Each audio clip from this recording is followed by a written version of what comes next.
ನಮಸ್ಕಾರ ರೀ. ನಾವು ನೂರೊಂದಪ್ಪ ಮಾದೇವಪ್ಪ ಮೇಳಿ ಅಂತ ಮಾತಾಡಿರೋದು. ಇದು ಹೊಲ ಜೋಡಿ ಪೀಕಿನ ಹೊಲ ರೀ. ಇದು ಯಾವುದೇ ಥರ ಗೊಬ್ಬರ ಹಾಕಿಲ್ಲ, ಏನೂ ಹಾಕಿಲ್ಲ. RPS ಎಣ್ಣೆ ಅಷ್ಟೇ ಉಪಯೋಗಿಸಿ ನಾವು ಬೀಜೋಪಚಾರ ಮಾಡಿವಿ. ಮ್ಯಾಮ್ 3 ಬೇರೆ ಸ್ಪ್ರೇ ಮಾಡೀನಿ. ಇದು ಬಿಟ್ಟು ಮತ್ತೇನೇನು ಮಾಡಿಲ್ಲ. ಒಂದು ಗುಂಜಿ ಒಂದು ಕಾಳು ಗೊಬ್ಬರ ಹಾಕಿಲ್ಲ ನಾನು. ಜೋಡಿ ಪೀಕಿನ ಹೊಲ ನೋಡ್ರಿ. ಇದು ಹುನಗುಂದ ತಾಲೂಕು ರೀ, ಬಾಗಲಕೋಟೆ ಡಿಸ್ಟಿಕ್ಕು.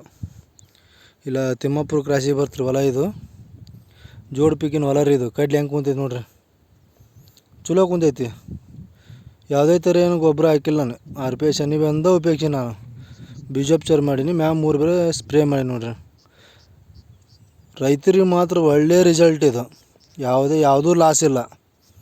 ಉಪಯೋಗಿಸ್ರಿ, ಎಲ್ಲರಿಗೂ ಚಲೋ ಆಗುತ್ತೆ. ಮಾಡಿರಿ, ಮಾಡಿ ಫಲ ಪಡ್ಕೋರಿ. ನಾನು ತೊಗೊಂಡಿನಿ, ನೀವು ಫಲ ಚಲೋ ಆಗುತ್ತೆ ನೋಡಿರಿ. ಇಳುವರಿ ಮಾತ್ರ ಮಸ್ತ್ ಬರ್ತೈತಿ.